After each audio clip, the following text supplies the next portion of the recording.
एक छोटे से गांव शांतिनगर में दो दोस्त रहते थे, अर्जुन और रफीक। बचपन से लेकर जवानी तक उनकी दोस्ती मिसाल थी। धर्म, जात, रंग सब इनकी दोस्ती के आगे फीके पड़ जाते। पर वक्त ने ऐसा मोड़ लिया कि इस दोस्ती की परीक्षा हो गई। अर्जुन एक किसान का बेटा था और रफीक दर्जी का। दोनों का घर आमने सामने था। स्कूल में साथ बैठते, आम के पेड़ पर चढ़ते, नदी में तैरते और खट्टी इमली चुराते। हर शरारत में दोनों साझेदार। एक दिन स्कूल में जब एक बड़ा लड़का अर्जुन को परेशान कर रहा था, रफीक ने उसका डटकर सामना किया। तभी अर्जुन बोला, अब से तू मेरा भाई है। रफीक हंसते हुए बोला, भाई नहीं, जुड़वा आत्मा। समय बीतता गया। बचपन के खेल अब जवानी की जिम्मेदारियों में बदल चुके थे। अर्जुन अब अपने पिता के साथ खेतों में मदद करता, वहीं रफीक अपने अब्बू के साथ दर्जी का काम सीखने लगा। लेकिन दोनों की मुलाकातें कम नहीं हुई। सुबह खेत में जाना हो या शाम को नदी किनारे बैठना, उनका साथ कभी टूटा नहीं। अर्जुन का सपना था अपने गांव की खेती को नई तकनीक से जोड़ना। रफीक का सपना था फैशन डिजाइनर बनना और गांव की लड़कियों को आत्मनिर्भर बनाना। एक शाम दोनों पीपल के पेड़ के नीचे बैठे थे। अर्जुन, रफू, तुझे क्या लगता है हम वाकई कुछ बड़ा कर पाएंगे? रफीक, करेंगे नहीं भाई, करके दिखाएंगे। तू खेती में क्रांति लाएगा, मैं सिलाई में फैशन। बस तू साथ देना हमेशा। दोनों ने कसकर हाथ मिलाया। हमेशा कहकर एक दूसरे को देखा। समाज की आंखों में चुभने लगी दोस्ती। गांव के कुछ बड़े लोगों को ये दोस्ती खटकने लगी। हिंदू और मुसलमान ऐसे दोस्त, सब बच्चों पे असर पड़ेगा। ये बातें चौपालों में गूंजने लगी। एक दिन पंचायत में सरपंच के बेटे ने अर्जुन को अकेले में बुलाया। देख अर्जुन, तू अच्छा लड़का है, पर ये रफीक के साथ ज्यादा उठना बैठना अच्छा नहीं। समाज क्या सोचेगा? अर्जुन ने मुस्कुरा कर कहा, समाज से पहले मैं इंसान हूँ और इंसानियत दोस्ती सिखाती है, नफरत नहीं। पर बातें फैलती गईं। गांव में पंचायती चुनाव आने वाला था।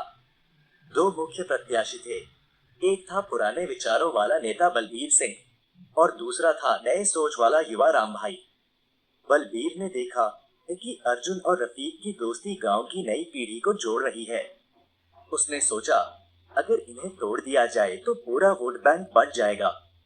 उसने एक योजना बनाई। रफीक पर झूठा आरोप लगाया गया कि उसने खेत की जमीन पर अतिक्रमण किया। अफवाहें फैलाई गईं कि वह अपने धर्म के लोगों के लिए गांव में मदरसा बनवाना चाहता है।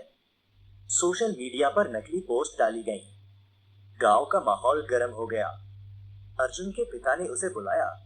बेटा, लोग कह रहे हैं कि तेरा दोस्त गलत है। पंचायत का दबाव है, सोच समझ कर चल। अर्जुन की मां ने कहा, बेटा, अगर दोस्ती में शक आ गया तो वो दोस्ती नहीं सौदा बन जाती है। रात भर अर्जुन सो नहीं पाया। बचपन की बातें याद आती रही। भाई नहीं, जुड़वा आत्मा, रफीक की वो बात बार बार उसके कानों में गूंजती रही। अर्जुन ने रफीक से बात की। अर्जुन धीरे से, रफू, लोग कह रहे हैं कि तूने जमीन पर कब्जा किया। रफीक आंखों में आंसू लिए। अर्जुन, तू भी वही कहेगा जो सब कह रहे हैं। एक बार मेरी आंखों में देखकर खुद से पूछ, क्या मैं ऐसा कर सकता हूँ? अर्जुन, मैं कंफ्यूज हूँ यार। तू तो जानता है मैं तुझसे। मतलब ये सब क्यों हो रहा है? रफीक, इसलिए हो रहा है क्योंकि हम सच में दोस्त हैं और कुछ लोगों को ये रास नहीं आ रहा। इसके बाद अर्जुन ने उससे दूरी बना ली और गांव में लोग कहने लगे, देखो, अब वो भी अलग हो गए। धर्म जीत गया, दोस्ती हार गई। अब रफीक अकेला हो गया। सिलाई की दुकान में कोई कपड़े सिलवाने नहीं आता। बच्चे उसके पास से भाग जाते। लेकिन उसने हार नहीं मानी। उसने अकेले ही एक छोटा कोर्स शुरू किया, गांव की लड़कियों के लिए फैशन डिजाइन वर्कशॉप। धीरे धीरे लड़कियां आने लगी और उसकी मेहनत फिर रंग लाने लगी। उधर अर्जुन की नींद उड़ चुकी थी। उसकी फसलें तो बढ़ रही थी, पर उसका मन मुरझा गया था। एक दिन खेत में अकेले बैठा रहा। माँ आई और सिर पर हाथ फेरकर बोली, बेटा, तू तो हमेशा कहता था कि रफीक तेरी आत्मा जैसा है, फिर आज क्यों आत्मा से मुंह मोड़ लिया? अर्जुन की आंखें भर आईं। उसने वही फैसला लिया जो दिल कह रहा था। गांव की पंचायत बुलाई गई थी। सरपंच, नेताजी बलबीर, अर्जुन, रफीक और गांव के सभी लोग इकट्ठा थे। बलबीर गर्व से कह रहा था, हम धर्म की रक्षा कर रहे हैं। गांव में गलत लोग नहीं चल सकते। लेकिन तभी अर्जुन उठ खड़ा हुआ। अर्जुन, बस बहुत हुआ। गांव वाले चौंक गए। अर्जुन पहली बार इतने गुस्से में बोल रहा था। अर्जुन ने कागज के कुछ पन्ने निकाले।